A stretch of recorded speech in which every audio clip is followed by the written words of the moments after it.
இப்போ நான் பாடுறேன், பாட்டு எழுதுறேன் அப்படின்னு என்னை பின்பற்ற ஒரு கூட்டம் இருக்குது. ஆனால் நான் பாவம் செஞ்சேன்னா அவன் என்னை பின்பற்றக்கூடாது. ஏன்னா பைபிள் சொல்லுது, வரத்தை பார்க்காத கனியை பார். பாவத்தில் நிலைச்சிருந்துட்டே ஆண்டவர் ஊழியம் செய்கிறது, பாவத்தில் நிலைச்சிருந்துட்டே வந்து நல்லவரே வல்லவரேன்னு ஆராதிக்கிறது. அப்போது பரிசுத்தம் இல்லாமல் ஆண்டவர் நம்மை அக்செப்ட் பண்ண மாட்டார். கர்த்தர் ஆபேலையும் அவன் காணிக்க.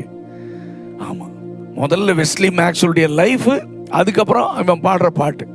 அவருக்கு பாட்டு பிடிக்கும், வர்ஷிப் பிடிக்கும், ஆனால் அதை விட முதல்ல லைஃப். இவரை மாதிரி நானும் பாட்டு போட்டு, இவரை மாதிரி நான் வியூஸ் வந்து, அப்போதான் நான் பெரிய ஆள் ஆவேன் நீ நினைச்சினா தப்பு. அவர் குப்பையிலிருந்து ஒரு ஆளை தூக்கி ராஜாக்களோட உட்கார வைக்க முடியும். ஆவியானவர் நமக்குள்ளே வாசம் செய்வதற்கு அந்நிய பாஷை மட்டும்தான். அன்பு வேண்டாமா? பரிசுத்தம் வேண்டாமா? உண்மை வேண்டாமா? தேவ பயம் வேண்டாமா? பிரைஸ் லார்ட் ஃப்ரெண்ட்ஸ், இந்த யூத் ட்ரெண்ட்ஸோட ஆராதனையும் அனுபவமும் அப்படிங்கிற இந்த ப்ரோக்ராம் மூலமாக உங்களை சந்திக்கிறதில் ரொம்ப சந்தோஷம். இந்த நிகழ்ச்சி மூலமாக நீங்கள் அநேகர் ஆசீர்வதிக்கப்பட்டு வருகிறீர்கள். இந்த கடைசி காலத்தில் ஆராதனையின் மூலமாய் கர்த்தருடைய பிரசன்னத்தை அனுபவிப்பது எப்படி, ஆராதிக்கிற தேவனுடைய ஊழியர்களின் அனுபவ சாட்சிகளும் அவர்களுடைய ஆராதனைகளும் இந்த நிகழ்ச்சியில் பார்த்து நீங்களும் உயிருள்ள ஆராதனையை, உண்மையுள்ள ஆராதனையை ஆண்டவருக்கு ஏறெடுத்து நீங்கள் மகிமைப்படுத்தி கொண்டு வருகிறீங்க. நம்ம வேதத்தில் சொல்லப்பட்டுள்ளபடி ஆமோஸ் தீர்க்கதரிசியின் புஸ்தகம் 9வது அதிகாரம் 12வது வசனத்தில், அந்நாளிலே விழுந்து போன தாவீதின் கூடாரத்தை நான் திரும்ப எடுப்பித்து அதன் திறப்புகளை அடைத்து அதில் பழுதாய் போனதை சீர்படுத்தி பூர்வ நாட்களில் இருந்ததை போல அதை ஸ்தாபிப்பேன் என்று இதை செய்கிற கர்த்தர் சொல்லுகிறார் என்ற வேதவசனம் சொல்லப்பட்டிருக்கிறது. பூர்வ நாட்களில் இருந்தது போல கர்த்தர் இதை மீண்டுமாய் சீர்படுத்தி செவ்வாய்ப்படுத்தி கொண்டு வருகிறார். அதை செய்வேன் என்று ஆண்டவர் சொன்னார். அதற்காகவே இந்த ஆராதனையும் அனுபவம் நிகழ்ச்சியின் மூலமாய் நாம் அதை செய்து கொண்டிருக்கிறோம். நீங்களும் இன்னைக்கு எப்படி ஆராதித்து கொண்டிருக்கிறீங்க? ஆண்டவரை இன்னும் அதிகமாக கிட்டி சேரணும்னு ஆசையோடு இருக்கிறீங்களா? கர்த்தர் இந்த நிகழ்ச்சியின் மூலமாக உங்களோடு பேசுவார். இன்றைக்கும் இந்த நிகழ்ச்சியில் நம்மோடு கலந்து கொள்ள அன்பு சகோதரர் வெஸ்லி மேக்ஸ்வெல் அண்ணன் வந்திருக்கிறாங்க. அவங்களோட பாடல்கள், அவங்களோட அனுபவங்கள் இதெல்லாம் கேட்க போகிறோம். இந்த நிகழ்ச்சி ஆசீர்வாதமாக இருக்க போகிறது. வாங்க நம்ம நிகழ்ச்சிக்குள்ளே போகலாம். பிரைஸ் லார்ட் அண்ணன். உங்களை சந்திக்கிறதுல ரொம்ப சந்தோஷம். ரொம்ப நாளாக உங்களோட டேட்காக காத்துட்டு இருந்தோம். கர்த்தர் உங்களை அநேகங்களை பயன்படுத்தி கொண்டு இருந்தார். இன்னைக்கு இந்த நாள் மாடியில் நீங்கள் எங்களோட கூட இருக்கிற ரொம்ப சந்தோஷம் அண்ணே. ஸோ உங்களோட டெஸ்டிமனி எல்லாம் நாங்கள் பார்த்துட்டே இருந்தோம். ஸோ இன்னைக்கு இந்த ஆராதனையும் அனுபவம் நிகழ்ச்சியில் வாலிபர்கள், குறிப்பாக நான் ஜென்சி அவங்கள தான் நான் பார்க்கணுன்னு ஆசைப்பட்றேன். ஏன்னா சமீபமாக இந்தியாவில் ஒரு நிகழ்வு நடந்தது. இளைஞர்கள் எழும்புறாங்க. ஜென்சி ஃபேஸ்புக், இன்ஸ்டாகிராம், அவங்க சோஷியல் மீடியா யூஸ் பண்ணுறாங்க. தேசத்தில் ஒரு பெரிய மாற்றத்தை கொண்டு வருகிறாங்க. நான் இந்த ஆமோஸ் தீர்க்கதரிசியின் புத்தகத்தில் இந்த வசனத்தை பார்க்கும்போது ஆண்டவர் பூர்வ நாட்களில் இருந்தது போல எடுத்து சீர்படுத்தி ஒரு சேஞ்ச் கொண்டு வர்றாரு. அதுதான் ரிவைவல். அப்போ இந்த நாட்களில் நான் அதை பார்க்குறேன். வாலிபர்கள் அவங்களோட ஸ்க்ரீன் டைம், அப்புறம் இன்ஸ்டன்ட் டொபமைன் அப்படின்னு சொல்கிறாங்க, ஒரு ஹாப்பினஸ், ஒரு கொஞ்ச நேர சந்தோஷத்திற்காக ரொம்ப அடிக்டாக இருக்கிறாங்க. ஒரு பக்கம் டிஜிட்டல் டிஸ்ட்ராக்ஷன்ஸ் இருக்குது, இன்னொரு பக்கம் சர்ச்சு, அவங்களோட ஊழியம் இதெல்லாம் இருக்குது. ஸோ ஆராதிக்கிற அவங்க, ஆண்டவரை தேட வேண்டிய அவங்களோட இன்னர் பியூரிட்டி எப்படி காத்துக்கொள்ளணும் அப்படின்ட்டு நான் ஃபர்ஸ்ட் ஜென்ரலாக போகலான்னு ஆசைப்படுறேன். ஆமாம், இன்பிட்வீன் சாங்ஸ்லாம் இருக்கும். ஏன்னா இவங்கெல்லாம் வெஸ்லி மேக்ஸ்வெல் என்ன உட்கார வச்சுட்டு என்ன பேசிட்டு இருக்காங்க அப்படின்னு யோசிப்பாங்க. ஆனால் அவங்களுக்கு தேவையான ஆகாரம் போகணும்னு நான் ஆசைப்படுறேன். அவங்களோட இன்னர் பியூரிட்டி எப்படி காத்துக்கொள்றது, இப்படிப்பட்ட டிஸ்ட்ராக்ஷன்ஸ்ல இருந்து ஆண்டவருக்கு உண்மையான ஆராதனை அவங்க எப்படி ஏறெடுக்கிறது, நீங்க சொல்லுங்க. ஆக்சுவலி இன்னைக்கு இருக்கிற இந்த ஜென்சி அவங்களுக்கு, அதாவது கிறிஸ்டியானிட்டி அப்படின்னு சொன்னாலே, கிறிஸ்தவம் அப்படின்னாலே ஒரு தனிப்பட்ட மனிதனுக்கும் தேவனுக்கும் இடையே இருக்கிற ஒரு தொடர்பு, இந்த கனெக்ஷன், அந்த உறவு, தொடர்புன்னு கூட சொல்லுவோம், உறவு, அதுதான் கிறிஸ்தவம். ஸோ ஆண்டவர் சொன்னார், நான் பரிசுத்தராய் இருக்கிறது போல நீங்களும் எனக்கேற்ற பரிசுத்தமுள்ளவர்களாய் இருங்கள் அப்படின்னு முழு உலகத்துக்கும் ஆண்டவர் அழைப்பு கொடுத்துருக்கிறாரு. ஸோ ஆண்டவரை நம்ம ஃபாலோ பண்ணுறோம் அப்படின்னு சொன்னால் அவருடைய அடிச்சுவடுகளை, அவரை போல நம்ம மாறுற ப்ராசஸ் தான் கிறிஸ்டியானிட்டி. இல்லைங்களா? ஸோ அந்த அப்படின்னு சொன்னாலே, அதாவது இன்னைக்கு இந்த ஜென்சியாக இருக்கட்டும், மற்ற நிறைய பேர் தவறாக புரிந்து கொள்கிறாங்க. ஏதோ இந்த பாட்டு பாடி நம்ம டான்ஸ் ஆடி அப்படி சத்தமெல்லாம் போட்டு அப்படியெல்லாம் இதெல்லாம் தான் வர்ஷிப் அப்படின்றாங்க. அஃப்கோர்ஸ் அதில் தவறுன்னு நான் சொல்லலை. ஆனால் பரிசுத்தம் இல்லாமல், பரிசுத்த வாழ்க்கை இல்லாமல், நான் எப்பொழுதுமே சொல்லுவேன், திருநெல்வேலி அல்வா நமக்கு ரொம்ப பிடிக்கும். ஆனால் அது ஒரு குஷ்டரோகி கையில் இருந்துச்சுன்னா நான் அதை சாப்பிடுவேனா? பாவம் குஷ்டம் போல கொடியது. அப்போ நான் ஆண்டவருக்கு வர்ஷிப் ரொம்ப பிடிக்கும், ஆண்டவருக்கு பாட்டு ரொம்ப பிடிக்கும். ஆனால் நம்ம குஷ்டத்தில் இருக்கோம், என் கையில் இருக்கு, அதை எப்படி அங்கீகரிக்க முடியும்? ஸோ ஆராதனை அப்படின்னு சொன்னாலே அவருக்கு பிரியமாக வாழ்கிற வாழ்க்கை முறை. ரோமர் 12:1 உங்கள் சரீரங்களை தேவனுக்கு பிரியமும் பரிசுத்தமான ஜீவ பலியை ஒப்பு கொடுங்க. அப்போ என் கண்ணை நான் பள்ளிபீடத்தில் வைக்கிறது ஆராதனை. கண்களின் இச்சைக்கு நான் விட்டு போடாம, என் கண்கள் அசுத்தமானதை பார்க்காம. நீங்க சொன்னீங்க இன்னைக்கு சோசியல் மீடியானால not only gen z, throughout the world பெரியவங்க எல்லாருமே இன்னைக்கு அடிக்டட். பிசாசு பயங்கரமாக அடிக்ட் பண்ணி வச்சிருக்கான். நம்ம சாதாரணமாக ஏதாவது கிளிப்பிங்ஸ் பார்ப்போம், திடீர்னு உள்ள வர்ற ஒரு சில காரியங்கள் அதை ஓவர் கம் பண்ணி நீங்கள் அதை திரும்ப பார்க்கணுன்ற அந்த உணர்வு. ஏன்னா பிசாசு நம்மளை தூண்டுவாங்க, அவன் டெம்டர் தானே. நம்முடைய சரீரமே நமக்கு முதல்ல மாம்சமே விரோதி. இப்போ பிசாசும் மாம்சத்தோடு இணைஞ்சு எப்படியாகலும் நம்மளை பரிசுத்த குலைச்சல் ஆக்கிடணும். நம்ம ஜெபம் பண்ணுறதை ஆண்டவர் அக்செப்ட் பண்ணக்கூடாது, நம்ம வர்ஷிப் பண்ணுறதை ஆண்டவர் ஏற்றுக்கொள்ளக்கூடாது. ஏன்னா ஏதேன் தோட்டத்தில் அதைத்தான் நம்ம செஞ்சான். ஸோ ஆண்டவர் இவர்களை அவரே தள்ளிடணும். பிசாசு என்னன்னா அவன் தள்ள மாட்டான், அவன் எதை செஞ்சா அவர் தள்ளிடுவார், எதை செஞ்சா அவர் அங்கீகரிக்க மாட்டார். அதை செய்ய வச்சிடணும்னு தான் தந்திரமாக இன்னைக்கு இந்த சோசியல் மீடியாவில் அடிக்ட் ஆகி அதில் தவறான காரியங்களை பார்த்து மனசு, தாட் லைஃபு எல்லாம் கரப்ட் ஆகி, ஸோ அப்படி இருக்கிற ஒரு சூழ்நிலையில் ஸோ ஆண்டவர் நம்முடைய ஆண்டவர் பரிசுத்தர். ஸோ நான் பரிசுத்தமாக வாழ்கிறது அப்படின்னு சொல்கிறது நான் எப்பொழுதுமே சொல்லி கொடுப்பேன். ஃபஸ்ட்டு எனக்குள்ள வர்ற டிசையர், நான் பரிசுத்தமாக வாழணும் ஆண்டவரே, நான் பரிசுத்தமாக வாழணும்னு எல்லாருக்குள்ளேயும் அந்த டிசைர் இருக்கும். இப்போது நம்ம இதை கேட்குற நிறைய பேர், ஆமாண்ணே அங்கிள் எனக்குள்ளேயே அந்த டிசைர் இருக்குது ஆனால் முடியல. இன்னைக்கு எல்லாருடைய பிரச்சனை அதுதான், எல்லாருக்குள்ளேயும் ஆசை இருக்குது, முடியல.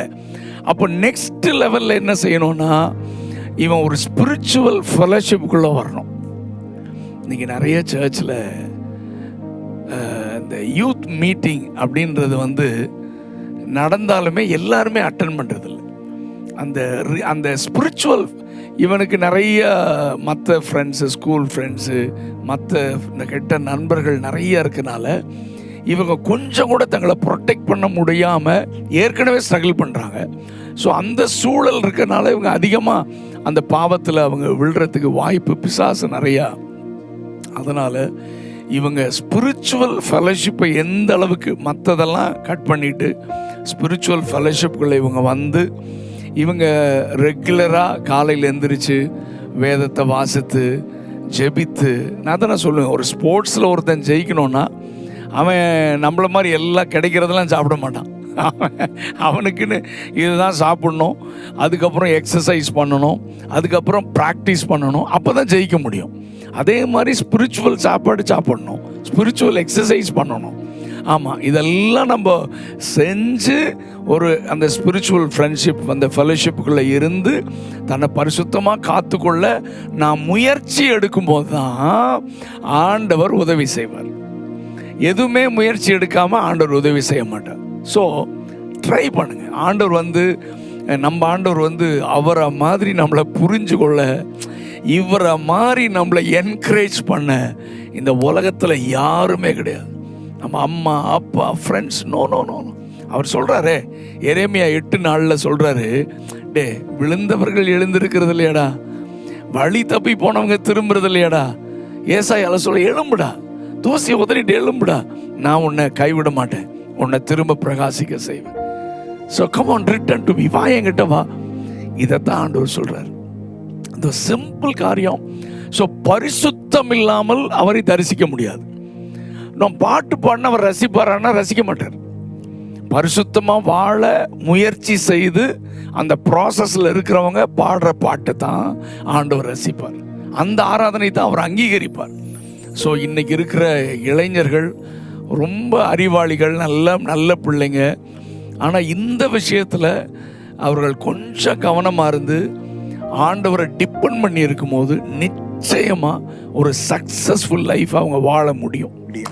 ஆமாண்ணே, நீங்க சொல்லும் போதே அவ்வளோ டீப்பான சத்தியம் அதுக்குள்ள இருக்கு. எழுந்தவன் கட்டாயமா எழும்ப முடியும். பரிசுத்தத்தை காத்து கொள்ளும் பொழுது அது உண்மையான ஆராதனைக்கு நேரா வழிவகுக்கும். அதான் அந்த வசனத்திலையும் சொல்லப்பட்டிருக்குது, பழாய் கிடந்தவங்களே சீர்படுத்தணும்னா அப்ப அது சீர் இல்லாம இருக்கு.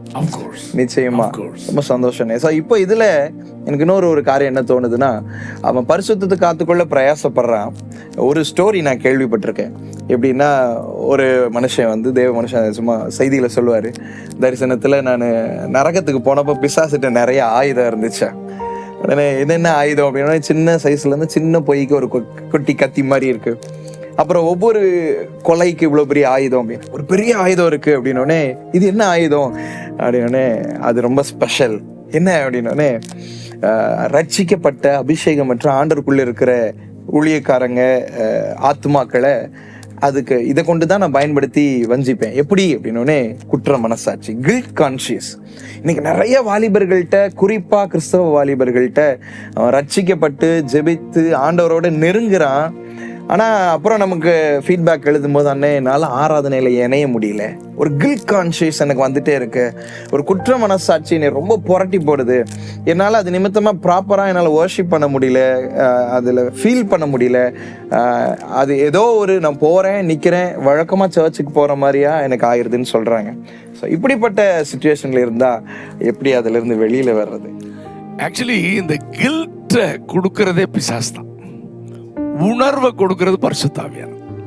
ஏன்னா இது ரெண்டுக்கு இருக்கிற இந்த டிஃப்ரென்ஸ் அவங்க தெரிஞ்சுக்கணும். கில்ட்னா, நீ பாவி, தப்பு பண்ணிட்ட, நீ பாவி, ஆண்டவர் உன் ஜெபத்தை கேட்க மாட்டாரு, உன்னை அக்செப்ட் பண்ண மாட்டாரு அப்படின்னு ஒரு குற்ற உணர்வை கொடுக்கறது பிசாசு தான். ஆனா நம்முடைய ஆண்டவர் ஒன்ஸ் பாவத்தை மன்னிச்சிட்டாருன்னா மறந்துடுறாரு. திரும்ப குப்பையை கிளறதே பிசாசு தான். ஸோ இவன் தேவனை, நான் எப்பொழுதுமே சொல்லுவேன், நீ தேவனையும் அறிஞ்சிருக்கணும், பிசாசையும் அறிஞ்சிருக்கணும். ஸோ நம்முடைய தேவன் யாருன்னா, அவர் என்ன சொல்றாருன்னா, இது வரைக்கும் ஏன்டா பாவம் செஞ்சேன்னு அடிக்கிறதெல்லாம் இல்லை. அவர் சொல்றாரு, இனி பாவம் செய்யாது, பாவங்களை மறைக்கிறவன் வாழ்வடையும், அறிக்கை செய்து விட்டு விடுகிறவன் இரக்கம் பெறுவான். அவரிடத்துல திரளான இரக்கங்கள் இருக்கு. அவர் மன்னிப்பதில் தயை பெருத்தவர். அதாவது இதில் என்னன்னா, ஒன்று பாவம் செய்கிறது அப்படின்றது, இப்போ நிறைய பேர் இதையும் நான் சொல்ல விரும்புகிறேன்.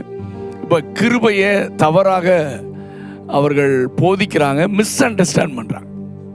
பைபிள் சொல்லுகிறது, நீங்களும் நானும் ரட்சிக்கப்பட்டது கிருபை. எபேசியரில் கிருபையினாலே விசுவாசத்தை கொண்டு நாம் ரட்சிக்கப்பட்டிருக்கோம். இன்னைக்கு நம்ம ஊழியத்துக்கு கர்த்தர் அழைச்சிருக்காரா? நம்ம எல்லாம் சூப்பர் ஹீரோஸ்ன்னு அழைச்சிருக்காரு, அதுவும் கிருபை. ஏன்னா கொரிந்து சபைக்கு பவுல் எழுதும் போது, மாம்சத்தின்படி நம்முடைய அழைப்பை பாருங்கள், நம்மில் அநேகர் ஞானிகள் இல்லை. ஸோ நம்ம வாழ்றது கிருபை, ரட்சித்தது கிருபை, ஊழியம் செய்கிறதுக்கு அத்தனையும் அவருடைய கிருபை தான். ஆனால் ரோமரில் எழுதும் போது, பாவம் பெருகிற இடத்துல கிருபை பெருகும், அதனால கிருபை பெருகுன்றதுனால நான் பாவம் செய்யலாமா, கூடாதே அப்படின்றாரு. அப்போ இதை புரிந்து கொள்றதுக்கு நான் ஒரு காரியத்தை நான் சொல்ல விரும்புகிறேன். இப்போ நான் கார் ஓட்டுறேன், ஐ லவ் டு டிரைவ். நான் இப்போ கூட கோயம்புத்தூர்லேருந்து நான் தான் ஓட்டிட்டு வந்தேன் தனியாக. ஆமாம், I love to drive. So நான் பயங்கர ஃபாஸ்ட்டாக ஓட்டுவேன். இப்போ நான் காரை ஓட்டணுன்னா எனக்கு லைசன்ஸ் வேணும், ரெண்டாவது இன்சூரன்ஸ் வேணும். அந்த இன்சூரன்ஸ் தான் கிருபை, அதை புரிஞ்சுக்கோங்க. இப்போது முதல்லலாம் என் கூட ஒரு தம்பி வருவாங்க, கீபோர்டு வாசி ஹெல்ப் பண்ண. நான் இருந்தாலும் அவங்க ஓட்டினால நானே ஓட்டுவேன். இப்போ நான் நம்ம ஊர்லலாம் ஹைவேல ஒன் வேலையே வருவான் லாரியெல்லாம். ஸோ இப்போ நான் வந்து பயங்கர ஃபாஸ்ட்டாக வரேன், முன்னால் லாரி வருது. தம்பி கூட இருக்கிற தம்பி சொல்கிறான், அங்கிள் அங்கிள் லாரி வருது. நான் சொன்னேன், டே இன்சூரன்ஸ் இருக்குடா, டோன்ட் வரிடா. அப்போ அவன் என்ன சொல்லுவான், அங்கிள் இன்சூரன்ஸ் இருக்கும், நம்ம 2 பேரும் இருக்க மாட்டோம். இப்போ என்ன அதுதான், இப்போ நான் கோயம்புத்தூர்லேருந்து இங்கே வரேன், இன்சூரன்ஸ் இருக்குது, ஆனால் சின்ன ஸ்க்ராட்ச் கூட படக்கூடாதுன்னு நான் ரொம்ப கேர்ஃபுல்லாக பத்திரமாக ட்ரைவ் பண்ணுறேன். ஆனால் என்னையும் மீறி யாராவது பைக்கோ ஏதாவது சின்ன வந்து ஒரு இடிச்சிச்சுன்னா, ஒரு ஆக்சிடெண்ட் ஆச்சுன்னா, ஐ கேன் கிளைம் இன்சூரன்ஸ். இதே தான் கிருபை. நான் பாவம் செய்யக்கூடாது, நான் பரிசுத்தமாக வாழணும்னு கவனமாக கிறிஸ்துவின் அடிச்சூடுகளை பின்பற்றி நம்ம போகிறோம். ஆனால் நம்ம மனிதர்கள் பூமியில் இருக்கிறோம், ஒரு சறுக்குதல் வரலாம், சின்ன தவறுகள் செய்யலாம். நீ கேட்குற அவங்க மட்டும் இல்லை, நானும் செய்யலாம். ஆனால் அதை உடனே பரிசுத்தாவியானவர் உணர்த்தி பிசாசு கில்ட் கொடுக்கறது வேற, அது செகண்டரி. முதல்ல ஆண்டவர் உணர்த்துவார். அதே இடத்துல ஆண்டவரே ஐ எம் ரியலி சாரி, நான் இனி செய்ய மாட்டேன், மன்னிச்சிருக்கேன், நான் உடனே தம்முடைய ரத்தத்தினாலே கழுவிடுறாரு. கழுவி இனிமேல் விழாதப்போ நான் உன் கூட இருக்கேன் அப்படின்னு சொல்லி நம்மளை என்கரேஜ் பண்ணி ஆண்டவர் அனுப்புறார். 2வது என்னன்னா, பாவத்தில் நிலைத்திருத்தல். சறுக்குதல் வேற, ஆக்சிடென்டல் வேற, பர்பஸா கொண்டு போய் இடிக்கிறது வேற, பாவத்தில் நிலைத்திருக்குதல். ஸோ இன்னைக்கு அதாவது இதை நம்ம அவங்க புரிஞ்சுக்கணுன்றதுக்காக நான் சொல்றேன். ஏன்னா பாவம் செய்யாத மனிதன் இல்லை, எந்த பெரிய ஊழியக்காரன் கூட சின்ன தவறுகள் தாட் லைஃப்ல வரலாம், கண்களில் வரலாம். இந்த பொறாமை, இந்த கலாத்தியர் 5 சொன்ன மாதிரி மாம்சத்தின் கிரிகள், ஏதாவது கோபம், சண்டை, ஏதாவது ஒன்று வரலாம். வரும், நம்ம சரி பண்ணுறோம், முன்னேறி போகிறோம். இதை சரி பண்ணணும். ஆனால் துணிகரமாக நிலைத்திருக்குதல், பாவத்தில் நிலைச்சிருந்துட்டே ஆண்டவர் ஊழியம் செய்கிறது, பாவத்தில் நிலைச்சிருந்துட்டே வந்து நல்லவரே வல்லவரேன்னு ஆராதிக்கிறது. அப்போ பரிசுத்தம் இல்லாமல் ஆண்டவர் நம்மை அக்செப்ட் பண்ண மாட்டார். கர்த்தர் ஆபேலையும் அவன் காணிக்க. ஆமா, முதல்ல வெஸ்லி மேக்ஸ்வெல்லுடைய லைஃப், அதுக்கப்புறம் அவன் பாடுற பாட்டு. அவருக்கு பாட்டு பிடிக்கும், வர்ஷிப் பிடிக்கும், ஆனால் அதை விட முதல்ல லைஃப். ஸோ அதனால அந்த டிசையரோடு நிற்காம முயற்சி. நான் சொன்ன மாதிரி ஒரு ஃபுட்பால் இதில் ஜெயிக்கணும்னா அவன் என்ன கரெக்டாக சாப்பிட்டு, அவன் எக்ஸசைஸ் பண்ணி, விளையாட்டை ப்ராக்டிஸ் பண்ணி, நான் ஜெயிக்கணுன்ற அந்த வைராக்கியம், வெறி இருக்குல்ல, அந்த மாதிரி கிறிஸ்தவ வாழ்க்கையில் காலையில் எந்திரிச்சோன்ன வேத வாசித்து ஜெபம் பண்ணி, சபை கூடுதல், 2வது இந்த யூத் ஃபெலோஷிப்பில் இன்வால்வ் பண்ணி, ஸோ அந்த மாதிரி தன்னை காத்து கொண்டு நம்ம முயற்சி எடுக்கும்போது ஆண்டவர் நிச்சயமாக உதவி செய்வார். நிச்சயமாக நீங்கள் சக்ஸஸ்ஃபுல்லாக வாழலாம். அதுக்கப்புறம் உங்களுக்கே கான்ஃபிடென்ட் வந்துடும், ஒரு கில்ட்டியும் வராது. பிசாசு வந்து நீ பாவம் செஞ்சனா போ அப்பால போய் பிசாசு, அதெல்லாம் ஆண்டவர் மன்னிச்சு ரொம்ப நாள் ஆச்சு அப்படின்னு தைரியமாக சொல்லலாம். தைரியமாக ஆண்டவர் ஆராதிக்கலாம், அவரை சந்திக்கலாம். சூப்பர்ண்ணே. அது அது இன்டெப்த்தாக நீங்கள் சொல்லும் போதே அதில் தேவனுடைய கிருபைனா என்ன இல்லை, இன்னைக்கு நிறைய கிருபைகள் இன்னைக்கு போதிக்கப்பட்டு கொண்டிருந்தாலும் இன்சூரன்ஸ் தான் அது. நான் கரெக்டா இருந்தா கர்த்தருடைய கிருபை என்னை வழி நடத்தும். வா, ரொம்ப சூப்பர்ண்ணே. இல்ல இந்த பிசாசு அவன் ஒரு தோற்று போனவன். எனக்கு சொல்லும் போது உங்களோட அந்த பாட்டு ஞாபகம் வருது. பிசாசானவன் தோற்று போனவன், சிலுவையில அவன் தலையை ஆண்டவர் நசுக்கிட்டார். நான் நிறைய வேளையில எனக்கும் இந்த டவுன் வரும்போது, இந்த மாதிரி சில வேளைகள் வரும்போது இந்த பாட்டை நான் பாடுவேன். நீ தோற்று போனவன்டா பிசாசு, ஏசப்பா என் கூட இருக்கிறாரு. ஆனா இப்போ அந்த பாட்டை எங்களுக்காக ஒரு இடம் நீங்க பாடலாம். டெஃபினெட்லி. பிசாசானவன் தோற்று போனவன், சிலுவையில் அவன் தலை நசுங்கினதே.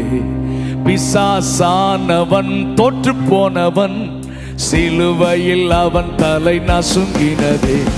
வல்லமையும் அதிகாரம் நம் கையிலே, வல்லமையும் அதிகாரம் நம் கையிலே. சிலுவையிலே இயேசு நமக்கு தந்தார், சிலுவையிலே இயேசு நமக்கு தந்தார். பிசாசானவன் நம் காலின் கீழே, தேவ பிள்ளை மேல் அவனுக்கு அதிகாரம் இல்லை. பிசாசானவன் நம் காலின் கீழே, தேவ பிள்ளை மேல் அவனுக்கு அதிகாரம் இல்லை.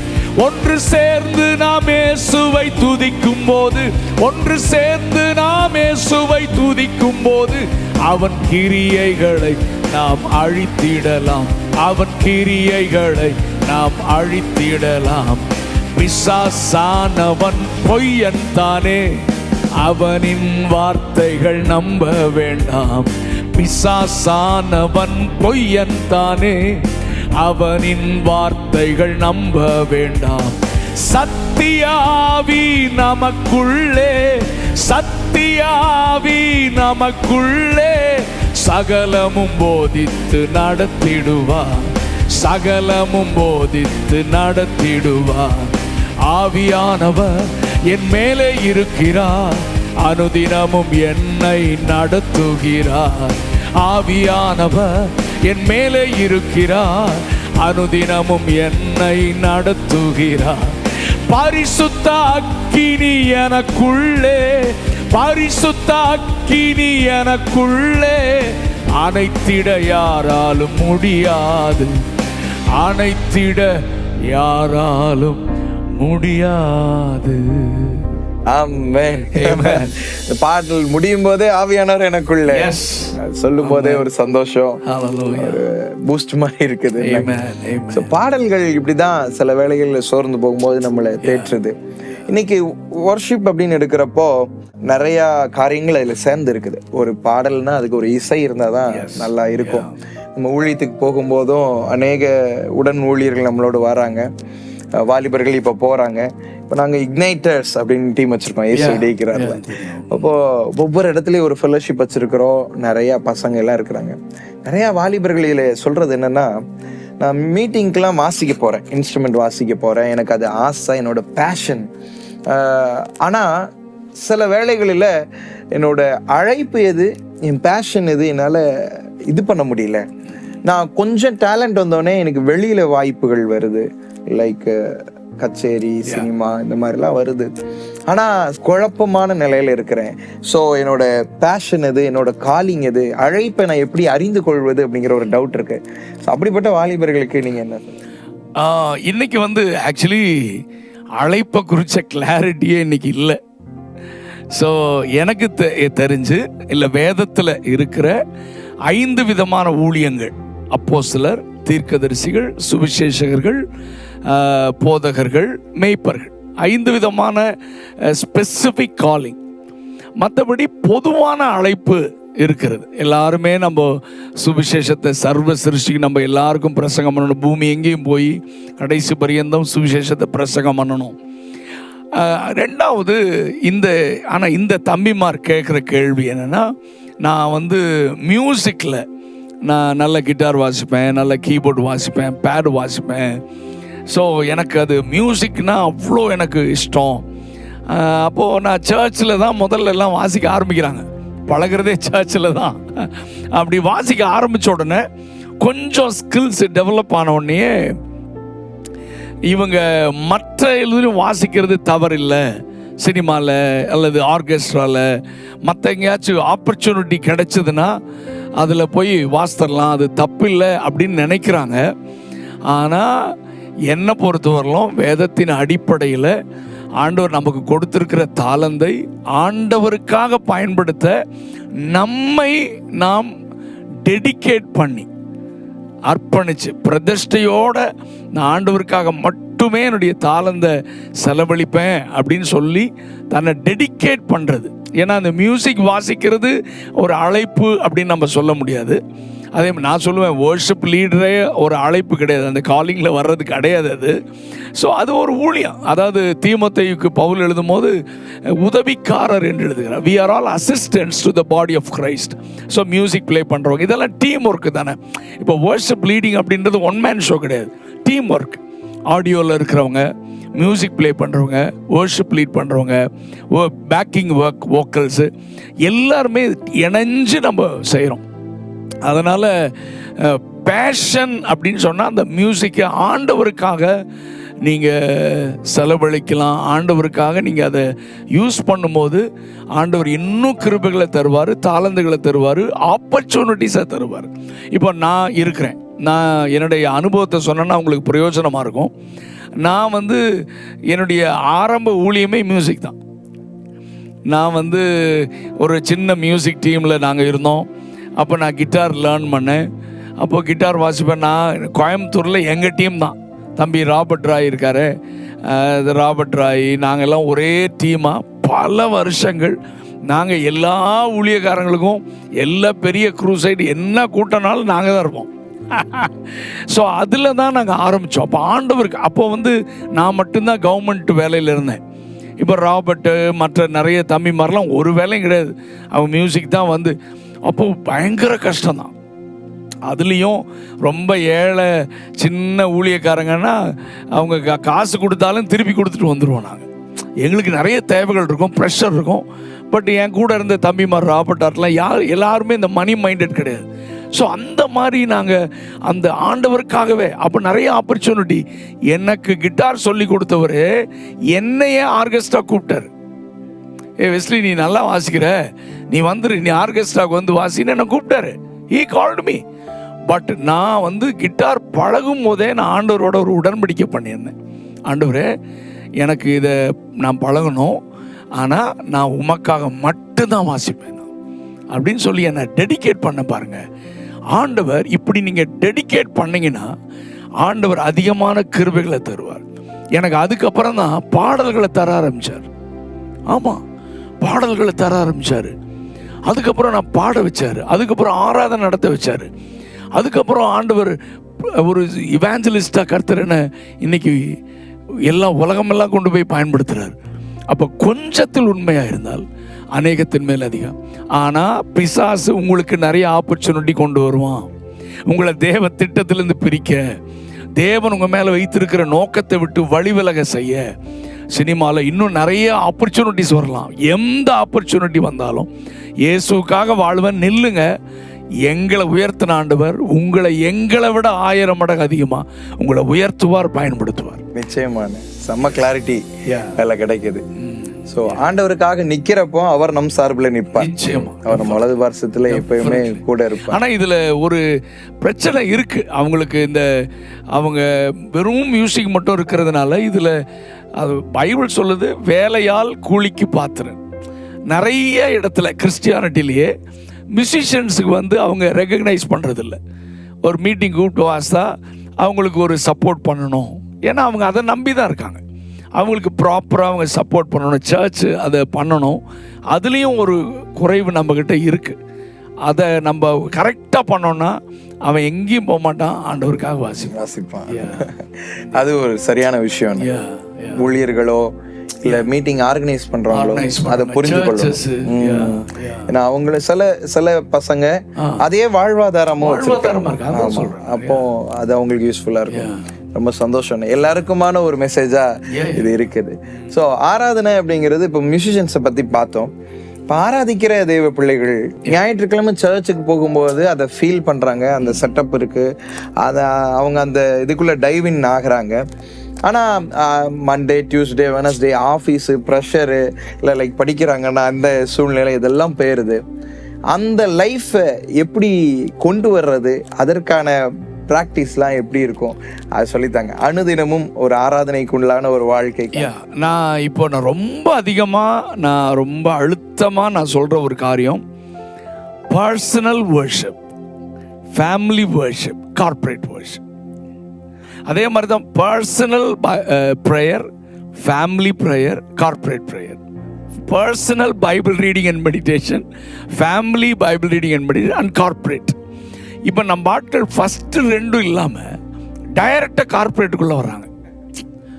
நீங்கள் அந்த பர்சனல், அதான் நான் ஆரம்பத்திலேயே சொன்னேன், கிறிஸ்தவ வாழ்க்கைனாலே ஒரு தனிப்பட்ட மனிதனுக்கும் தேவனுக்கும் இடையே இருக்கிற உறவு தான் கிறிஸ்தவம். அதுதான் கிறிஸ்தவம். அப்போ அந்த உறவு அப்படின்றது என்ன? பைபிள் ஜெபம் பண்ணும் போது நான் அவரோட பேசுகிறேன், பைபிள் வாசிக்கும் போது அவர் என்னோட பேசுகிறார், ஆராதிக்கும் போது நான் அவரோட உறவாடுகிறேன். அப்பாவும் பிள்ளையும் எப்படி கட்டி பிடிச்சி கொஞ்சி அந்த உறவாடுதல் தான் ஆராதனை. என்னை பொறுத்தவரைக்கும் ஒரு குறிப்பிட்ட நேரம் ஜெபிப்பதோ, ஒரு குறிப்பிட்ட நேரம் ஆண்டவரே நல்லவரே அப்படின்னு சொல்றதோ எனக்கு அது கிறிஸ்தவம் அல்ல. என்னை பொறுத்தவரைக்கும் 24/7 24 hours என் தேவனோடு நான் உறவை வைத்திருப்பதான் கிறிஸ்தவம். அந்த தாட் லைஃப்ல சின்ன எந்த எல்லாத்துலேயுமே ஆண்டவரை இன்வால்வ் பண்ணி பார்ட்னர் ஆக்கி, சின்ன காரியனாலும் பெரிய காரியனாலும், இப்போ என் கூட நீங்கள் ஒரு ஃப்ரெண்டு கூட நான் போகிறேன்னு வைங்களேன், நான் பேசிகிட்டே இருப்பேன், அவன் என் கூட பேசிகிட்டே இருப்பான். இதுதான் ரியல் ஃபெலோஷிப். ஆண்டவர்கிட்ட பேசிட்டு தப்பு பண்ணாலும் சரி, ஆண்டவரே தப்பு பண்ணிட்டேன், ஆண்டவரே சாரி, ஆண்டவரே செய்யக்கூடாதுன்னு நினச்சேன். அவர் சொல்லுவார், பரவாயில்ல பரவாயில்ல, எலும்பு, நான் மன்னிச்சிடறேன், போ, இனிமேல் செய்யாத. ஸோ இந்த உறவோட ஒரு மனுஷன் வாழ்ந்தான்னா அவன் கீழே விழுந்தாலும் எழும்பி கழுவப்பட்டு முன்னால் போயிட்டே இருப்பான், ஆண்டவரோட க்ளோஸ் ஆகிட்டே இருப்பான். நேற்று செஞ்ச தப்பை செய்ய மாட்டான், இன்னைக்கு செஞ்ச நாளைக்கு செய்யக்கூடாது, ஏன்னா ஆண்டவர் கூடயே இருக்காரு. இதுதான் ஏனோக்கு தேவனோட நடந்த மாதிரி ஆண்டவரோட நம்ம நடக்க ஆரம்பித்தோன்னா அதுதான் ஆராதனை. நீங்கள் சொன்னீங்க சண்டே ஆனால் அந்த அட்மாஸ்பியர், இந்த கூட்ட ஆராதனை பக்கத்தில் துதிக்கும் போது நமக்கும் ஒரு இதாக இருக்கும். சர்ச்சில் வர்ஷிப் பண்ணும்போது அங்கே ஆவியானவர் அசைவாடுறதுனால நம்ம அதில் ஈர்க்கப்பட்டு கொஞ்ச நேரம் வர்ஷிப் பண்ணுவோம். வெளியே வந்து ட்ரை ஆயிரும், மறுபடியும் பழைய வாழ்க்கைக்குள்ளே போகிறாங்க. இதை நீங்கள் கண்டினியூஸாக நீங்கள் தேவனோட உறவாடி, ரெண்டாவது தனி அறையில் நீங்கள் ஆண்டவரோடு உறவாடணும். தனி அறையில் ஆண்டவரோட உறவாடணும். 24 hours அவங்களோட ஆண்டவரோட பேசி அந்த மாதிரி ஒரு பழக்கத்தை இவங்க உண்டாக்கிட்டாங்கன்னா அது என்ன சொல்கிறதுன்னு தெரியல, அதை எக்ஸ்பிரஸ் பண்ணவே முடியாது. ரொம்ப இனிமையான அனுபவமாக இருக்கும். ஆண்டவரும் பேசிகிட்டே இருப்பார், கையை பிடிச்சி நடத்துவார். ஸோ எக்ஸ்பீரியன்ஸ்குள்ள அவங்க மூழ்கணும், வந்துடணும். ரொம்ப சந்தோஷம். ஏன்னா சில வேளைகளில் ஆராதனைக்கும் சில பேர் மிஸ் அண்டர்ஸ்டாண்ட் பண்ணிடுறாங்க. அந்நிய பாஷை பேசுறது தான் இது, இல்லை ஆலயத்துக்குள்ள இருக்கும்போது அந்த என்விரான்மெண்ட் தான் இது. அப்ப நீங்க சொல்ற மாதிரி பர்சனல் வார்ஷிப் அது அவங்கள மாற்றும். நிச்சயமா அந்த உங்களோட அந்த பாடல் எனக்கு அதெல்லாம் ஞாபகம் வரும். ஆவியானவர் எனக்குள்ள இருப்பதற்கு அந்நிய பாஷை தான் அடையாளமா, அன்பு வேண்டாமா, இல்ல தேவனுடைய ஒவ்வொரு காரியமும் வரிசையா வரும்போது அந்த பாடல்ல டீச் பண்ணிடும் ஒரு பர்சனல் வர்ஷிப் எப்படி இருக்கு. எனக்குள்ள ஹோலி ஸ்பிரிட் இருக்கிறதுக்கு நான் போய் நான் அந்நிய பாஷையில ஆராதிக்கிறது மாத்திரம் இல்ல, என்னோட life style, everyday life style அது மாறுது. அதாவது இன்னைக்கு மக்களுக்கு இன்னொரு கிளாரிட்டி கூட வேணும். இப்போ நான் பாடுறேன், பாட்டு எழுதுறேன் அப்படின்னு என்னை பின்பற்ற ஒரு கூட்டம் இருக்கு. ஆனால் நான் பாவம் செஞ்சேன்னா அவன் என்னை பின்பற்றக்கூடாது. ஏன்னா பைபிள் சொல்லுது, வரத்தை பார்க்காத கனியை பார். ஏன்னா தேவனுடைய அழைத்த அழைப்பும் கிருபை வரங்களும் மாறாது. எனக்கு ஆண்டவர் கிருபை கொடுத்துட்டாருன்னா எடுக்க மாட்டார். நான் பாவம் செஞ்சுட்டு இருந்தா கூட கிருபை வேலை செய்யும். அந்த வாட் இஸ் இட், அந்த வரங்கள் கிரியை செய்யும். அப்போ கனிகளினால் அவர்களை அறிவீர்கள். ஸோ நமக்குள்ள இருந்து நீங்கள் சொன்ன மாதிரி ஆவியானவர் உள்ள இருந்தா அந்நிய பாஷை பேசுறது மட்டுமல்ல அடையாளம், கனிகள் வெளிப்படணும். அந்நிய பாஷை பேசுறது தேவனோட ரகசியம் பேசுகிறோம், எனக்கு பக்தி விருத்தி உண்டாகிறது. அந்த பக்தி விருத்தி கனிகள் மூலமாக வெளிப்படுகிறது. இன்னைக்கு நான் நினைக்கிறேன் என்ன, நிறைய வாலிபர்கள் அதை மிஸ் பண்ணிடுறாங்க. ஒரு அந்த சோஷியல் மீடியாவோட வளர்ச்சினாலும் லைக்ஸ் தான் வாழ்க்கை நினைக்கிறாங்க. ட்ரெண்டில் வந்துட்டா அது பெருசு அப்படின்னு நினைக்கிறாங்க. அவங்க வந்து டீவியேட் ஆயிடுறாங்க. அதுதான் வாலிபர்கள் வழி தவறி, ஓ இந்த பாட்டு இவ்வளோ வியூஸா, இந்த பாட்டு இவ்வளோ ட்ரெண்டா இருக்கா, அப்போ அது கரெக்ட். ஆனா கனிகளை பார்க்கறது இல்லை. ஊழியக்காரங்க, அந்த பாடல் எழுதுறவங்க அவங்களோட, ஏன்னா பவுல் சொல்லும் போது நான் கிறிஸ்துவை பின்பற்றேன், என்னை நீங்கள் பின்பற்றவர்கள் ஆகுங்கள். இந்த மாதிரி ஒரு ஊழியக்காரன் இருந்தா நான் அவரை பின்பற்றலாம். இப்ப நானும் ரட்சிக்கப்பட்ட ஆரம்பிச்சப்போ ஆரம்பத்தில் இருந்து இதுவரைக்கும் எனக்கு நிறைய ரோல் மாடல்ஸை வச்சிருக்கேன், நிறைய ஊழியக்காரங்களை நான் பின்பற்றேன். ஆனால் அவர்கள் தடுமாறினா கண்ணை மூடி நான் பின்னால் போக மாட்டேன். நான் கிறிஸ்துவ மேலே தான் என் கண்ணு இருக்கும். ஆனால் இந்த உலகத்தில் கிறிஸ்துவ வெளிப்படுத்துகிற ஊழியக்காரரை நான் மாடலை வச்சுருக்கேன். அவங்கள ஃபாலோ பண்ணுறேன். ஸோ அந்த மாதிரி இன்னைக்கு இருக்கிற இளைஞர்கள், ஜென்சிக்கு நல்ல அறிவுள்ளவர்கள், ஆனால் இதில் கொஞ்சம் தெளிவில்லாமல் இருக்காங்க. நீங்கள் கிறிஸ்துவை தான் பார்க்கணும். எனக்கு முன்னால் நான் இவரை பின்பற்றினேன், ஓகே, வெஸ்லி மேக்ஸ்வெல்லை பின்பற்றுறேன். ஆனால் திடீர்னு இவர் விழுந்துட்டார், நானும் போய் விழக்கூடாது இல்லை. ஆமாம். ஸோ நான் கிறிஸ்துவை பார்த்துட்டு நான் முன்னேறி போகணும். இந்த கிளாரிட்டி இவங்களுக்கு இருந்துருச்சுன்னா நிச்சயமாக அவங்க ரொம்ப ஞானமாக இருப்பாங்க, ஆசீர்வதிக்கப்பட்டவங்களும் இருப்பாங்க. எஸ் எஸ் இல்ல, டெஃபினெட்லி. பகுத்தறிகிற வரம் மோகன் கிளைங்களுக்கு சொல்லும்போது சொல்லுவாங்க, உண்மை. வாலிபர்களும் ஆண்டவர் இடத்துல கேட்கக்கூடிய முக்கியமான ஒரு வரம், ஆவிய பகுத்தறிகிற வரத்தை தாங்கப்பா. எல்லாரையும் கண்மூடித்தனமா நான் பின்பற்றாம பகுத்தறிந்து நலமானதை பிடித்து சோதித்து பார்த்து. ஆமா. சோ அந்த பாடல் எங்களுக்கு ஒரு தடவை நீங்க பாடுங்களேன், ஏன்னா இந்த டைமுக்கும் அது ரொம்ப யூஸ்ஃபுல்லா இருக்கும். ஆவியானவர் எனக்குள்ளே. ஆவியானவர் நமக்குள்ளே வாசம் செய்வதற்கு அந்நிய பாஷை மட்டும்தான் அடையாளமா? ஆவியானவர் நமக்குள்ளே வாசம் செய்வதற்கு அந்நிய பாஷை மட்டும்தான் அடையாளமா? அன்பு வேண்டாமா? பரிசுத்தம் வேண்டாமா? உண்மை வேண்டாமா? தேவ பயம் வேண்டாமா? அன்பு வேண்டாமா? பரிசுத்தம் வேண்டாமா? உண்மை வேண்டாமா? தேவ பயம் வேண்டாமா? திருச்சபையே, மனவாட்டியே, இயேசு வருகிறார், நீ ஆயத்தமா? திருச்சபையே, மனவாட்டியே, இயேசு வருகிறார், நீ ஆயத்தமா? பாவம் செய்யாமல் விலகி ஓடுவதுதான் ஆவியானவரின் தூய்மையான கிரியை. பாவம் செய்யாமல் விலகி ஓடுவதுதான் ஆவியானவரின் தூய்மையான கிரியை. திருச்சபையே, மனவாட்டியே, இயேசு வருகிறார், நீ ஆயத்தமா? திருச்சபையே, மனவாட்டியே, இயேசு வருகிறார், நீ ஆயத்தமா? துரோகம் செய்தவரை மன்னித்திட நம்மை தூண்டி விடுவதுதான் ஆவியானவரின் கிரியை. துரோகம் செய்தவரை மன்னித்திட நம்மை தூண்டி விடுவதுதான் ஆவியானவரின் கிரியை. திருச்சபையே, மனவாட்டியே, இயேசு வருகிறார், நீ ஆயத்தமா? திருச்சபையே, மனவாட்டியே, இயேசு வருகிறார், நீ ஆயத்தமா?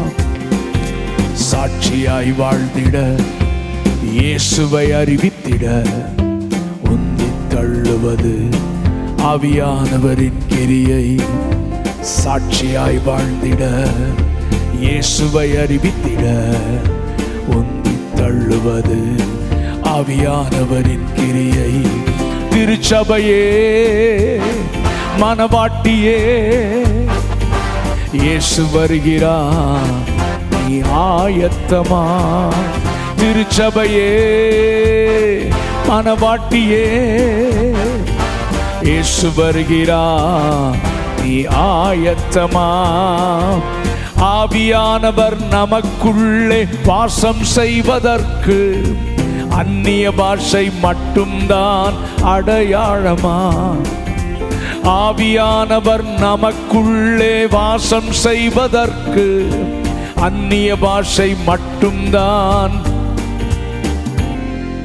அன்பு வேண்டாமா? பரிசுத்தம் வேண்டாமா? உண்மை வேண்டாமா? தேவ பயம் வேண்டாமா? பரிசுத்தம், தேவ பயம், அந்த வருகையை நோக்கி அந்த பாதை தான் நம்மள இன்னும் பரிசுத்தத்துல நடக்கிறக்கே உந்தி தள்ளுது. அந்த கடைசி கால அடையாளங்கள்லாம் நம்ம பார்க்கும்போது ஸோ எல்லா இடத்துலையும் எல்லாம் நிறைவேறுது. இப்போ இந்த நாட்களில் தேவனுக்காக தேவன் சார்பில் நிற்கிற வாலிபர்களை பார்க்கறது கொஞ்சம் கஷ்டம்தான். ஸோ இப்பவும் இன்னொரு வாலிபர்களோட இருதயத்தில் உள்ள ஒரு கேள்விதான் உங்கள்கிட்ட கேட்கலான்னு யோசிக்கிறேன்.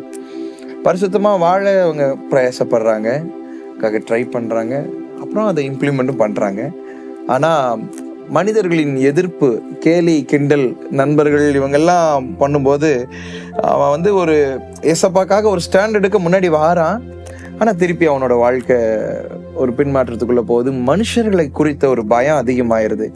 நீங்கள் ஒரு ஆராதனை ஆண்டவர் உங்களை பயன்படுத்தி கொண்டு வருகிறார், ஆராதனை செய்கிற ஊழியராகவும் இவாஞ்சலிஸ்டாகவும் பயன்படுத்தி கொண்டு வருகிறார். உங்களோட ஊழிய பாதையில் இது மாதிரிலாம் நீங்கள் சந்திச்சிருப்பீங்க. ஸோ எப்படி இதை ஒரு வாலிபன் இதை மேற்கொள்ளுகிறது? இதை மாதிரி நிறையா சூழ்ந்த மனிதர்களின் காரியங்களை எப்படி மேற்கொள்றது நீங்கள் சொல்லி? இல்லை, அது நம்ம வாழ்க்கையில் சொல்கிறத விட பைபிளில் யோசேப்பு அவர் வந்து அந்த டீனேஜில் இருக்கார். அந்த டீனில் இருக்கும்போது நம்ம கேட்குற நிறைய பேர் அந்த டீனில் இருப்பாங்க, ஜென்சி எல்லாமே. அந்த டைமில் தான் எல்லா பாவங்களையும் செய்ய பிசாசு ரொம்ப ஆக்டிவாக தூண்டுவான். யோசேப்புடைய அண்ணமார் 10 பேர், 10 பேரும் பாவம் செய்கிறாங்க. 10 பேரும். ஏன்னா இவன் வந்து அப்பாட்ட சொல்கிறான், அண்ணமாரெலாம் என்னென்னமோ பண்ணுறாங்க, துன்மார்க்கமாக என்ன. ஆனால் இவன் அதில் பார்ட்டிசிபேட் பண்ணல.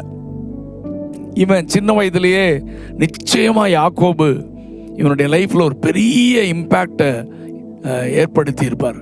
பரிசுத்த தேவனை குறித்து ஷேர் பண்ணியிருப்பார். என் ஆண்டவர் எப்படி சந்தித்தார், நான் எப்படி இருந்தேன். அதனால் அவருக்கு அந்த வயசுலேயே இந்த யோசேப்புக்கு பயங்கர சீல், நான் ஆராதிக்கிற தேவன் பரிசுத்தர், நான் பரிசுத்தமாக வாழணும். ஐயோ, ஆனால் இவங்க தப்பு பண்ணுறாங்களே, இவங்க தப்பு பண்ணுறாங்களேன்னு அப்படி இவன் தன்னை தனியாக காத்து கொண்டான். அதனால் அவன் ஃபேஸ் பண்ண பிரச்சனை. இவன் மட்டும் அவங்களோட சேர்ந்து ஜாலி பண்ணியிருந்தான்னா அண்ணன் மாதிரிலாம் ஃப்ரெண்டாக இருந்திருப்பான். ஆனால் இவன் ராஜாவாக இருக்க மாட்டான். ஸோ இவனை கொண்டு கர்த்தர் என்ன செய்ய சித்தமாக இருந்தாரோ அதை கம்ப்ளீட்டாக அதை நிறைவேற்றி அவனை சிங்காசனத்தில் உட்கார வைப்பதற்கு அவனுக்கு வந்த நிந்தை, அவமானங்கள், பிரச்சனைகள், இது எல்லாத்தின் மத்தியிலும் தேவனுக்கு பரிசுத்தமாக வாழ தன்னை திரும்ப திரும்ப அவன் பலிபீடத்தில் வச்சதுனால ஆண்டவர் அவனை உயர்ந்த இடத்துல வச்சார். ஆனால் நீங்கள் கேட்குற கேள்வி எனக்கு ப்ராக்டிக்கலாக தெரியும். என்னன்னா, இன்னைக்கு இருக்கிற பிள்ளைகள் இவங்க ஸ்கூலில் சஃபர் பண்ணுறாங்க, காலேஜில் சஃபர் பண்ணுறாங்க. நீ இன்னைக்கு 4 ஸ்டூடெண்ட்ஸ் சேர்ந்தாங்கன்னா அவங்களோட டாபிக் வந்து ரொம்ப அசிங்கமான டாபிக். ஏன்னா சோசியல் மீடியா வந்து அவங்கள அப்டேட் பண்ணி வச்சிருக்கு. எல்லாமே ஓப்பன். அதனால் இவங்க பேசுகிற பேச்சு 24 அவங்க எப்பெல்லாம் கூடுறாங்களோ அசிங்கமாக. இப்போ நம்ம பரிசுத்தத்துக்கு ஒப்பு கொடுத்து பரிசுத்தமாக வாழணும்னு முன்னேற பிள்ளைங்கனால அந்த இடத்துல இருக்க முடியாது. அவங்க செய்கிற பாவத்தில் இவங்க உடன்பட முடியாது. லவ் பண்ணுறேன்னு, அதாவது பிஃபோர் மேரிட்டல் அஃபேர்ஸ் மாதிரி வந்து கூட போகிறது, அதை பண்ணுறது, இதை பண்ணுறது, எல்லா பாவத்தையும் செய்கிறது, ட்ரக்ஸ் எடுக்கிறது, இன்னும் சொல்லிகிட்டே போகலாம். இதில் இவன் வந்து உடன்பட முடியாது. இவன் செய்யலைன்றதுக்காக அப்பா சூப்பரான ஆள்ப்பா, நம்மெல்லாம் செஞ்சாலும் இவன் செய்யலை இப்படியா சொல்லுவாங்க.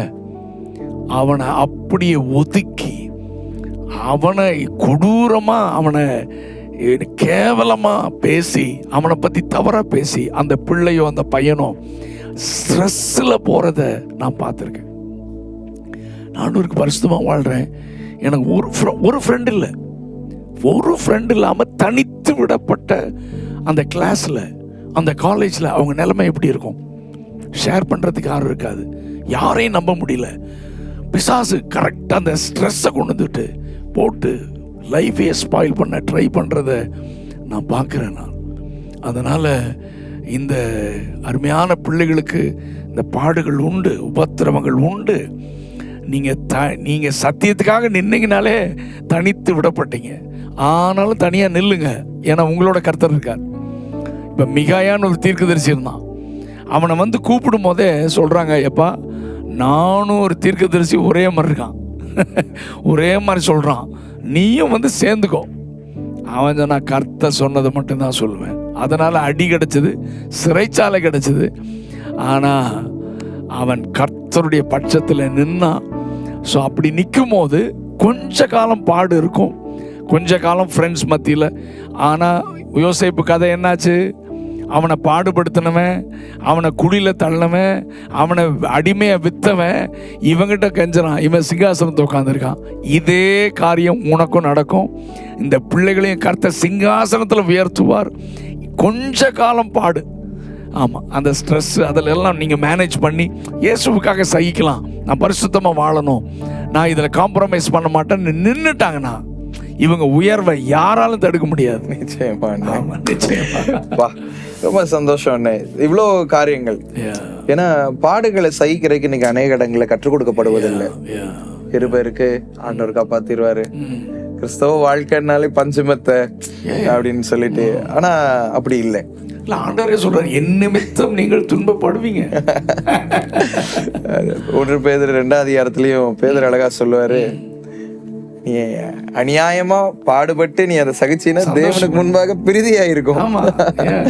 ஆமா, நீ இருக்கிற இடத்துல வேலைக்காரரே உன் எஜமா முரட்ட குணமா உள்ளாரா இருந்தாலும் அவங்க முன்பாக நீ சகிக்கும் போது, இன்னைக்கு உள்ள வாலிபர்களுக்கு நீங்க சொல்றது உண்மையில யூஸ்ஃபுல்லா இருக்கும்னு நினைக்கிறேன். பாடுகளை சகிக்க கற்றுக்கொள்ளணும். நிச்சயமா. சுடிக்கிறார்லயும் ஒரு பாடல், பாடுகளுக்காக ஸ்தோத்திரம் அப்படின்னு ஒரு பாட்டு போட்டிருப்பாங்க. என்னடா பாடுகளுக்காக எப்படி ஸ்தோத்திரம் பண்றது? தாவீது சொல்றாரு, ஆண்டவரே நான் உபத்திரப்பட்டது நல்லது, அதனால உடைய பிரமாணங்களை கற்றுக்கொண்டேன்.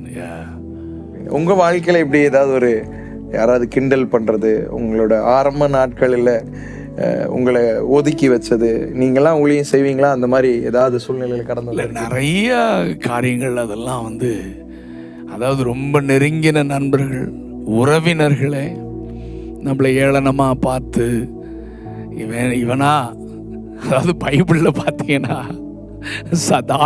சவுல ராஜாவாக்கணும்னா இவனா என்ன ரட்சிப்பது, நாங்கள் இவனா அப்படின்ற மாதிரி கர்த்தர் அவனை தான்.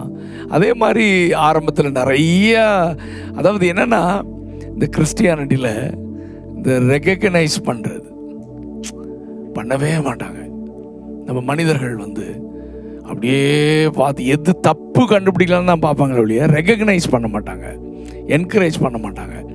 அந்த மாதிரி ஹண்ட்ரட்ஸ் ஆஃப் காரியங்கள் நடந்திருக்கு. அந்த நேரத்துலலாம் ஆண்டவர் தான் நமக்கு, ஆண்டுடைய சமூகம் தான் ஆண்டவர் நம்மளை தேற்றுவார், தைரியப்படுத்துவார். அதிலெல்லாம் நம்ம யோசேப்பு மாதிரி நம்ம தாக்கு பிடிச்சி நின்னதுனால தான் கர்த்தர் இன்னைக்கு ஆண்டவர் உயர்த்தி வச்சிருக்காரு, பயன்படுத்துறாரு. ரொம்ப சந்தோஷம்.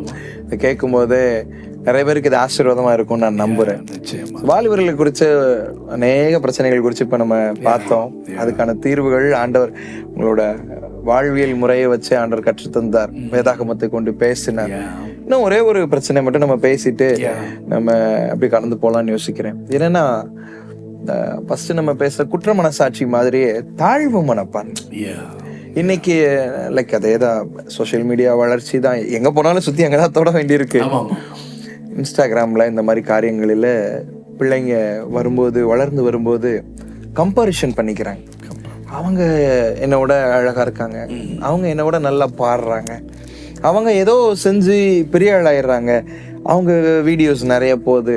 லைக் இந்த மாதிரி ஏதோ கம்பாரிஷன் பண்ணி டிப்ரெஷனுக்குள்ள போறாங்க வெறும் சோசியல் மீடியானால. ஆனா அவங்களுக்கு இதுதான் வாழ்க்கை கிடையாதுங்கிறது அவங்களுக்கு தெரியல. அவங்களோட வாழ்க்கைங்கிறது படிப்பு, ஒரு நல்ல ஒரு காரியம், வாழ்க்கை பரிசுத்தமான வாழ்க்கை, இதெல்லாம் மறைக்கப்பட்டு நிறைய தற்கொலை செய்திகளும் கேள்விப்படுகிறோம். ஸோ இப்படிப்பட்ட தாழ்வு மனப்பான்மையில கம்பாரிசன் பண்ணி முந்தி பெற்றோர் சொல்லுவாங்க, அந்த பிள்ளை இவ்வளவு மார்க் வாங்குற, நீ ஏன் வாங்கல. ஆனா இப்ப அப்படி இல்லை, பெற்றோர்கள் கூட அன்பா இருக்கிறதுக்கு மாறிட்டு வராங்க. ஆனா பிள்ளைங்க தன்னைத்தானே மற்றவர்களோட கம்பேர் பண்ணி ஒரு டிப்ரெஷன் மோடுக்கு போய் அப்படி அது ஒரு விதமான ஒரு ஆவி அவங்களை மன சோர்வடைய பண்ணுது. இப்படிப்பட்ட நிலைமையில அவங்க இருந்தாங்கன்னா எப்படி அதை மேற்கொள்ளலாம்? அதாவது இந்த உலகத்தில் படைக்கப்பட்ட ஒவ்வொரு மனிதனும் in unique way God created each and everyone. இப்போ உங்களுக்கு காட்வினுக்கு ஒரு கிருபை இருக்குன்னா அந்த கிருபை எனக்கு இல்லை, எனக்கு இருக்கிற கிருபை உங்களுக்கு இல்லை. இந்த மாதிரி ஒவ்வொருத்தருக்கும் ஒவ்வொரு தாளந்து கிருபைகள். நீங்கள் பைபிள்லேயே பார்த்தீங்கன்னா பெசலியேலுக்கு ஆண்டவர் ஞானம் கொடுக்குறாரு, ஒவ்வொருத்தருக்கும் ஒவ்வொரு கிருபை தர்றார், ஞானம் தர்றார். ஸோ எல்லாருக்கும், அதாவது எனக்கு ஆண்டவர் கொடுத்த கிருபை அவருக்கு இல்லை, அவருக்கு இருக்கிற கிருபை. அப்போ என்னை கொண்டு கர்த்தர் ஒரு காரியத்தை செய்ய விரும்புகிறார். ஸோ இந்த மாதிரி நான் இந்த அண்டர்ஸ்டாண்டிங் வரும்போது நான் நிச்சயமாக நான் கம்பேர் பண்ண மாட்டேன். ஏன்னா என்னை கொண்டு கர்த்தர் வேற காரியம், இப்போது மீடியா வீடியோ எடுக்கிறாங்க, அது அவங்களது. ஐயோ நான் அவரை மாதிரி வீடியோ எடுக்க முடியலன்னு கவலைப்பட்டேன்னா அவர் என்ன கவலைப்படுவார்? ஐயோ வெஸ்லி அண்ணா மாதிரி நான் பாட முடியல, வெஸ்லி அண்ணா மாதிரி பாட்டு எழுத முடியல. அவங்களுக்கு ஒவ்வொரு கிருபை தந்திருக்காரு. ஆனால் நீங்கள் சொன்ன மாதிரி இன்றைக்கி பெற்றோர்கள், நம்மெல்லாம் வளர்ந்த நாட்களில் மார்க் எடுக்கலன்னு அடி விடுவோம். இப்போது பெற்றோர்கள் பரவாயில்லன்றாங்க, பரவாயில்லடா அடுத்த எக்ஸாமில் நல்ல. ஆனால் இவங்களுக்குள்ள இந்த பிசாசு தான் நீங்கள் சொன்ன மாதிரி இவங்க சோசியல் மீடியாவில் ரொம்ப மூழ்கி இருக்கிறதுனால நிறைய காரியங்களை பார்த்து அதை அடாப்ட் பண்ணுறாங்க. ஏன்னா இப்போ ஆலோசனைகள் கூட பெற்றோரிடத்தில் இவங்க கேட்குறதில்ல. சர்ச்லேயும் வர அந்த ஆலோசனைகள்லாம் இவங்க இந்த சாட் ஜிபிடி தான் ஃபாலோ பண்ணுறாங்க. சீரியஸ்லி, எனக்கு இந்த மாதிரி இருக்குது அப்படின்னா என்ன அர்த்தம், எனக்கு இங்கே வலிக்குது அப்படின்னா என்ன, each and every one they are following chat GPT. இன்னும் அட்வான்ஸாக என்னென்னமோ வரும்னு தெரியாது. ஆனால் இவர்கள் இதனால் பிசாசு அதெல்லாம் ஒரு டூலாக யூஸ் பண்ணி இவங்களை ஸ்ட்ரெஸ்ஸுக்குள்ளே கொண்டு போகிறான். இன்றைக்கி நிறைய பிள்ளைங்க, நீங்கள் முதல்ல ஸ்ட்ரெஸ்ஸு, அடுத்தது த ஸ்பிரிட் ஆஃப் சூசைட், தற்கொலை பண்ணி செத்துரு, அவனை மாதிரி நீ பண்ண முடியலையே. ஸோ கிறிஸ்தவத்துலேயும் என்ன செய்கிறாங்கன்னா மற்றவங்கள மாதிரி காப்பி பண்ணுறாங்க. வாலிபர்கள் ஸோ இவரை மாதிரி நான் பாட்டு பண்ணணும், இவரை மாதிரி நான் ஃபேமஸ் ஆகணும். இது ஒரு பயங்கரமான தவறு. என்னன்னா பைபிள் சொல்லுகிறது எபிரேயர் 12:1, ஆகையால் மேகம் போன்ற இத்தனை திரளான சாட்சிகள் நம்மை சூழ்ந்து கொண்டிருக்க, பாரமான யாவற்றையும் நம்மை சூழ்ந்து நெருங்கி நிற்கிற பாவத்தையும் தள்ளிவிட்டு விசுவாசத்தை துவக்குகிறவரும் முடிக்கிறவருமாகிய இயேசுவை நோக்கி நமக்கு நியமித்திருக்கிற ஓட்டம். அப்போ காட்வினுக்கு கர்த்தர் ஒரு ஓட்டத்தை நியமித்திருக்கார், ஒரு ட்ராக்கு. எனக்கு ஒரு ட்ராக் வச்சிருக்காரு. இந்த ட்ராக்ல நான் ஓடி முடிச்சாதான் எனக்கு கிரீடம். நான் உங்க ட்ராக்ல எட்டி குதிச்சு ஓடி போனாலும் கிரீடம் கிடையாது. நீங்க ஃபாஸ்டா போறீங்களா நான் ஃபர்ஸ்டா போறேன்ற பைபிள் கிடையாது.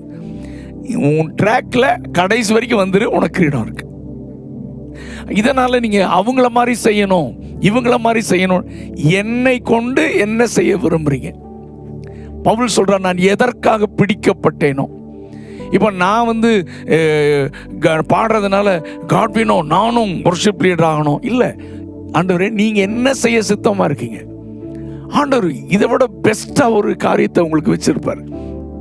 ஸோ அதனால் நீங்கள் அதாவது இவரை மாதிரி நானும் பாட்டு போட்டு இவரை மாதிரி நான் வியூஸ் அப்போ தான் நான் பெரிய ஆள் ஆவேன் நீ நினச்சின்னா தப்பு.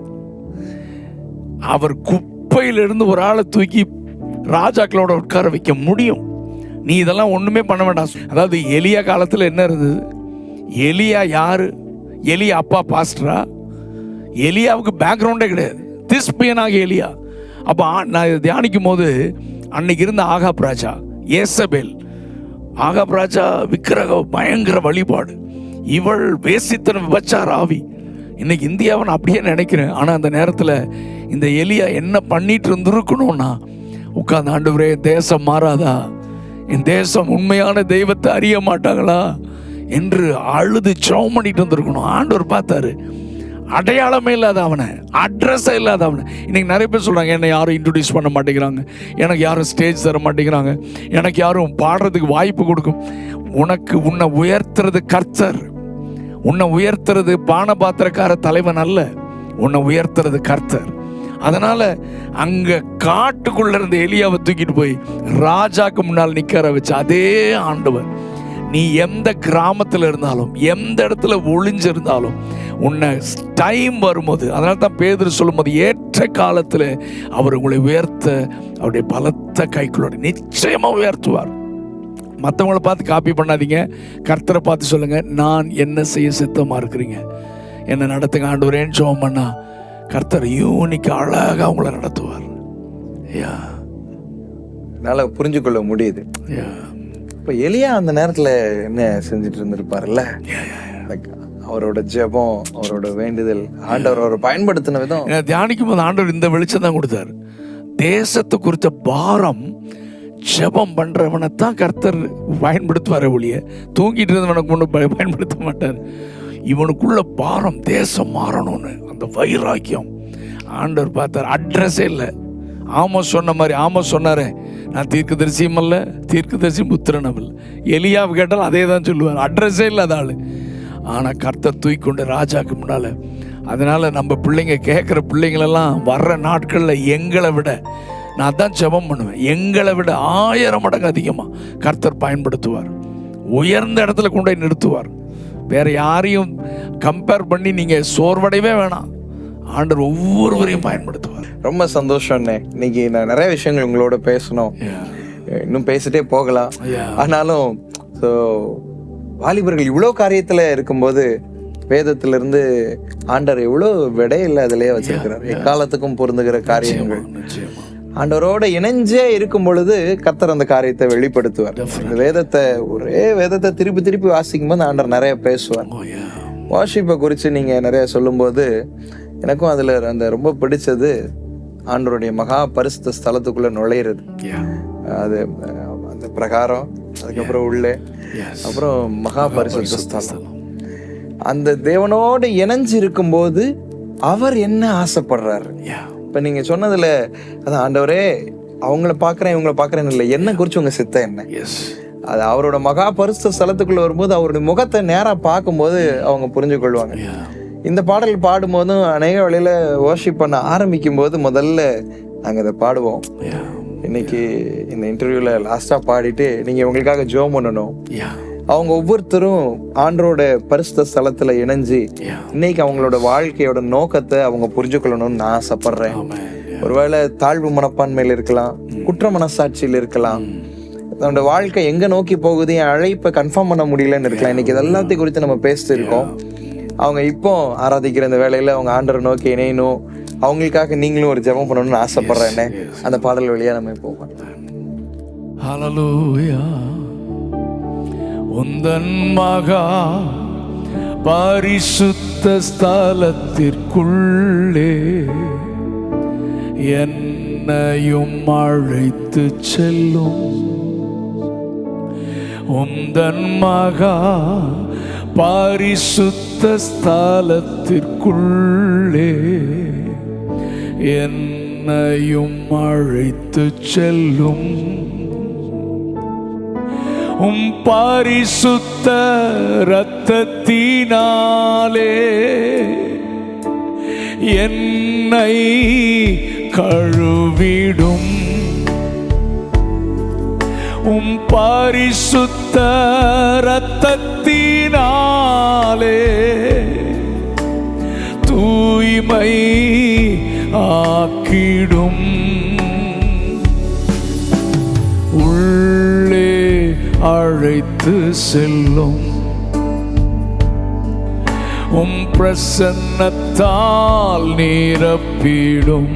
எல்லாரும் சேர்ந்து கேட்கலாமா? உள்ளே உள்ளே அழைத்து செல்லும். பிரசன்னத்தால் நிரப்பிடும். மகிமை காண்பித்திடும். மகிமை காண்பித்திடும். உம்மை போல் மாற்றிடும். உள்ளே உள்ளே அழைத்து செல்லும். பிரசன்னத்தால் நிரப்பிடும். உள்ளே உள்ளே அழைத்து செல்லும். ஹல்லேலூயா. பிரசன்னத்தால் கேளுங்க கேளுங்க. ஆண்டவரே, take me to thy holy of holies. உள்ளே அழைத்து செல்லும். ஆண்டவரே, என்னோட பேசணும். ஆண்டவரே, எங்களோட பேசணும். ஆண்டவரே, உடைய பிரசன்னத்தினால் நிரப்பணும். உள்ளே உள்ளே அழைத்து செல்லும். பிரசன்னத்தால் நிரப்பிடும். ஜெபிக்கலாமா? பரிசுத்தமுள்ள பிதாவே, உம்முடைய குமாரனாகிய இயேசு கிறிஸ்துவின் நாமத்தில் உம்முடைய பாதத்தில் வருகிறோம் ஆண்டவரே. ஆண்டவரே, நீர் எவ்வளவு நல்ல தேவனப்பா. ஆண்டவரே, எங்கேயோ வாழ்ந்தோம், உளையான சேற்றில் இருந்தோம்.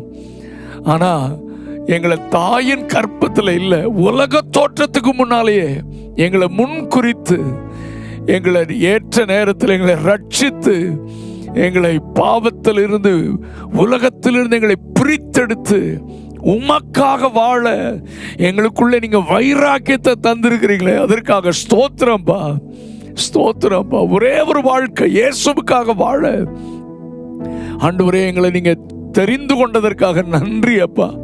தெரிந்து கொள்ளப்பட்டவர்கள், உம்மை நேசிக்கிற பிள்ளைகள், உம்மை பின்பற்றுகிறவர்கள், ஆராதிக்கிறவர்கள், ஊழியம் செய்கிறவர்கள், ஆண்டவரே வாழ்க்கையில் வருகிற தடுமாற்றங்கள், பிசாசு எப்படியாவது விழுங்கிடலாம், எப்படியாவது இவங்களை வழி தப்பி போக வச்சிடலாம், எப்படியாவது தேவன் இவங்க மேல வைத்திருக்கிற திட்டத்தில் இருந்து இவங்களை கொண்டு போயிடணும்னு சொல்லி நிறைய வலையை விரிச்சிருக்காம்பா.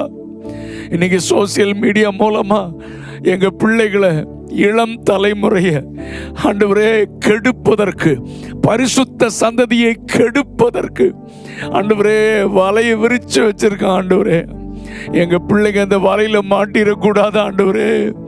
அப்பா, எங்கள் தேவன் பரிசுத்தர், நானும் பரிசுத்தமா இருக்கணும்.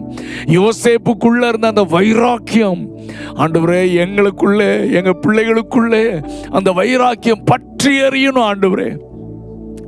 ஆண்டவரே, கீழே விழக்கூடாது, நான் பரிசுத்தமா வாழணும்னு பத்திரமா போகும்போது ஏதாவது ஒரு சின்ன சறுக்குதல் வந்தாலும் ஆண்டவர் தூக்கி எடுக்க நீங்க கிருபை உள்ளவர், மன்னிப்பதில் தயை பெருத்தவர். இனிமேல் பாவம் செய்யாத, போ, முன்னேறி போ, நான் கூட இருக்கிறவா, உன்னை நிச்சயமா கைவிட மாட்டேன், உன்னை நான் பயன்படுத்துவேன்னு சொல்றீங்க. இந்த பிசாசு ஆண்டவரே தேவையில்லாத நெகட்டிவ் தாட்ஸை போட்டு கில்ட்டி கான்சியஸை கொடுத்து உன்னை நம்ப மாட்டார், உன்னை கைவிட்டுருவார், உன்னை பயன்படுத்த மாட்டவர். இன்னைக்கு எங்கள் பிள்ளைகளுக்குள்ள கிளாரிட்டி வரட்டும். ஆமென். நாங்கள் ஆராதிக்கிற கர்த்தர் எங்கள் ஆண்டவர் மட்டுமல்ல, எங்கள் தகப்பனவர், எங்கள் அப்பா, அவர் பரம தகப்பன். அவர் திரும்ப திரும்ப எரேமியா இந்த குயவன் வீட்டுக்கு போன மாதிரி அங்கே உடைஞ்ச பாத்திரம் அந்த குயவன் தூக்கி எறியல, அதை திரும்ப வேற பாத்திரமா உருவாக்குற மாதிரி. உடைஞ்சிருந்தால், நாங்கள் உடைஞ்சு போனாலும் உங்க கையில தானேப்பா இருக்கிறோம். நீங்க எங்களை தூக்கி எறியவே மாட்டீங்கப்பா, தூக்கி எறியவே மாட்டீங்க. அந்த நம்பிக்கையை பிள்ளைகளுக்கு தந்து தொடர்ந்து இந்த வேதத்தை நீங்க முடிக்கும் போது ஒன்று சொன்னீங்க, பரிசுத்தமாய் இருக்கிறவன் இன்னும் பரிசுத்தமாய், நீதி செய்கிறவன் இன்னும் நீதி செய். இதோ நான் சீக்கிரமா வரேன்னு சொன்னீங்களப்பா. அது அந்த வசனத்தை எங்களுக்கு உண்பதாக வைத்து ஆண்டவரை சரிக்கு விழுந்தாலும் திரும்ப எழுந்து ஓட, ஆண்டவரோடு நடக்க எங்க பிள்ளைகளுக்கும் எங்களுக்கும் உதவி செய்யுங்கப்பா. நிற்கிறேன் என்று சொல்கிற நாங்கள் விழாதிருக்கும்படி எச்சரிக்கையா இருக்கணும் ஆண்டவரை. நாங்கள் உண்மை மாத்திரம் பின்பற்றணும் ஆண்டவரை. ஒரு நல்ல ஊழியர்களை நாங்கள் பின்பற்றலாம், ஆனால் அவர்கள் கீழே விழுந்துட்டாங்கன்னா நாங்களும் போய் விழக்கூடாது. ஏன்னா கிறிஸ்து தான் எங்களுக்கு மாதிரி. ஆண்டவரே, எங்க பிள்ளைகளுக்கு அந்த கிளாரிட்டியை தந்து நடத்துங்க ஆண்டவரே. எங்களை யார் உயர்த்துவா, எங்களுக்கு யார் சான்ஸ் கொடுப்பா என்று ஆண்டவரே ஏக்கத்தோடு இருக்கிற மியூசிஷியன்ஸுக்காக, வர்ஷிப் லீடர்ஸ்க்காக, வர்ஷிப் பண்றவங்களுக்காக, பாடுற பிள்ளைகளுக்காக ஜெபம் பண்றப்பா. குப்பையிலிருந்து ஒரு ஆளை தூக்கி ராஜாக்களோட உட்கார வைக்கிற தேவன், எல்லா பிள்ளைகளையும் உயர்த்துங்கப்பா. அவங்களுக்கு நீங்க தந்த கிருபைகளை வைத்து தேவ ராஜ்யத்தை கட்ட, Lord, use them mightily, O God. வலுவாதபடி எங்களை காக்கிறவர், நம்முடைய மகிமையுள்ள சன்னிதானத்தில் எங்களை கொண்டு போய் நிறுத்துற வரைக்கும் எங்களை கைவிடாத தேவன் எங்களையும் எங்க பிள்ளைகளையும் பாதுகாத்து நடத்துங்க. எல்லா கனத்தையும் மகிமையும் உமக்கு செலுத்துகிறோம். இயேசு கிறிஸ்துவின் நாமத்தில் கேட்கிறோம் நல்ல பிதாவே. ஆமென். ஆமென். ஆமென். தேங்க்யூ ஸோ மச் அண்ணே. இந்த நேரம் போனதே தெரியல. அவ்வளவு காரியங்கள் இன்னைக்கு ஆண்டவர் உங்க மூலமா எங்களோட பேசி இருக்கிறார். யூ ட்ரெண்ட்ஸ் அந்த யூடியூப் சேனல் வழியா பாக்குறவங்களுக்கு இது ஒரு பெரிய ஆசீர்வாதமா இருக்கும் அப்படின்னு சொல்லிட்டு நாங்க விசுவாசிக்கிறோம். தொடர்ந்து கர்த்தர் இன்னும் உங்களை அநேக இடத்துல பயன்படுத்தணும். இந்த நிகழ்ச்சியை பார்த்திருக்க வாலிபர்களையும் கர்த்தர் பயன்படுத்த போகிறார். ஆமா, அவங்க வாழ்க்கையில ஒரு டேர்னிங் பாயிண்டா இந்த வீடியோ அமையும் நான் விசுவாசிக்கிறேன். தேங்க்யூ சோ மச் அண்ணே. தேங்க்யூ அண்ணே. என்ன ஃப்ரெண்ட்ஸ், பாத்தீங்களா இந்த ப்ரோக்ராம் உங்களுக்கு ஆசீர்வாதமா இருந்திருக்கும்னு சொல்லிட்டு நாங்க நம்புறோம். அண்ணன் மூலமா கர்த்தர் உங்களோடு பேசி இருக்கிறார். ஜெப வேளையில அநேகர் நீங்க விடுதலை பெற்றிருக்கிறீங்க. நீங்க பெற்ற விடுதலைய அப்படியே வச்சிருக்க கூடாது. அநேகருக்கு அதை சாட்சியா சொல்லணும். என்னை விடுவித்த ஆண்டவர் உன்னையும் விடுவிப்பார். உன் தாழ்வு மனப்பான்மையில, உன் குற்ற மனசாட்சியில நீ ஒடுங்கி போயிருக்கியா, டிப்ரெஷன்ல இருக்கிறியா, உனக்கு ஏசு உதவி செய்வார்னு சாட்சியா நீங்க சொல்லணும். ஆண்டவருக்காக வைராக்கியமா எழும்பணும். இந்த நிகழ்ச்சி குறித்து உங்களோட கருத்துக்களை இந்த ஸ்கிரீன்ல தெரியுற மொபைல் நம்பர் மூலமா எங்களுக்கு தெரியப்படுத்துங்க. உங்க சாட்சிகளையும் எங்களுக்கு தெரியப்படுத்துங்க. இது நிமித்தமாய் நம்ம அநேகருக்கு சுவிசேஷத்தை அறிவிக்க இது ஒரு வழியா இருக்கும். தொடர்ந்து மீண்டும் ஒரு ஆராதனையும் அனுபவமும் நிகழ்ச்சியின் மூலமா உங்களை சந்திக்கிறோம். அதுவரை தேவ கிருபை உங்களோடு இருப்பதாக. ஆமென்.